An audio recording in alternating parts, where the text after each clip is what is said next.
தமிழகத்தில் பிளாஸ்டிக் தடை அமலுக்கு வந்த நிலையில் சென்னை மாநகராட்சி சார்பாக அனைத்து மண்டலங்களிலும் சுகாதாரத்துறை அதிகாரிகள் சோதனை மேற்கொண்டு வருகின்றனர். இதுகுறித்து நமது செய்தியாளர் தயானந்த் தரும் கூடுதல் தகவல்களை பார்க்கலாம். இந்த சென்னை மாநகராட்சியில் மொத்தம் இருக்கும் 15 மண்டலங்களிலுமே அதாவது பொது சுகாதாரத்துறை சார்பிலும் உணவு பாதுகாப்புத்துறை சார்பிலும் இந்த சோதனையானது நடைபெற்று வருகிறது. இந்த சோதனைகளில் அவர்கள் ஒரு முறை மட்டுமே பயன்படுத்தப்பட்டும் தடை செய்யப்பட்ட இந்த 14 வகையான பிளாஸ்டிக்குகளை அவர்கள் பயன்படுத்துகிறார்களா, அதற்கு மாற்றாக சொல்லப்பட்ட 12 வகையான பொருட்களை பயன்படுத்துகிறார்களா என்பது போன்ற சோதனைகளில் தற்போது இந்த பொது சுகாதாரத்துறை சார்பில் இந்த சோதனையானது நடைபெற்று வருகிறது.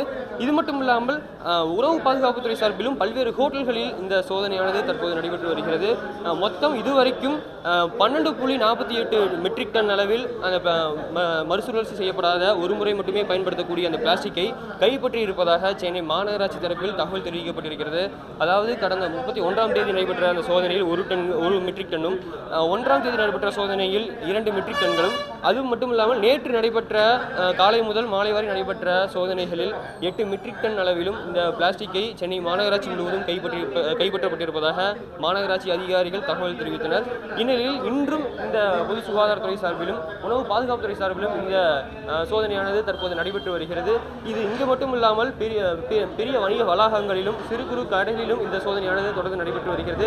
அதிகார தரப்பில் கேட்கும்போது பொதுமக்கள் அதிக அளவிலான விழிப்புணர்வு பெற்றிருப்பதாகவும் இதற்கான சரியான ஒரு ஒத்துழைப்பை அவர்கள் தருவதாகவும் அவர்கள் தகவல் தெரிவித்தனர். பொதுமக்களிடம் கேட்கும்போது மாற்றாக பயன்படுத்தப்பட்டு தொடர்ந்து இது போன்ற ஒரு அரசுக்கு ஆதரவாக தங்களுடைய முடிவையும் அவர்கள் தெரிவித்திருக்கிறார்கள். நியூஸ் 7 தமிழ் செய்திகளுக்காக ஒளிப்பதிவாளர் சுரேஸ்வரன், தயானந்தன்.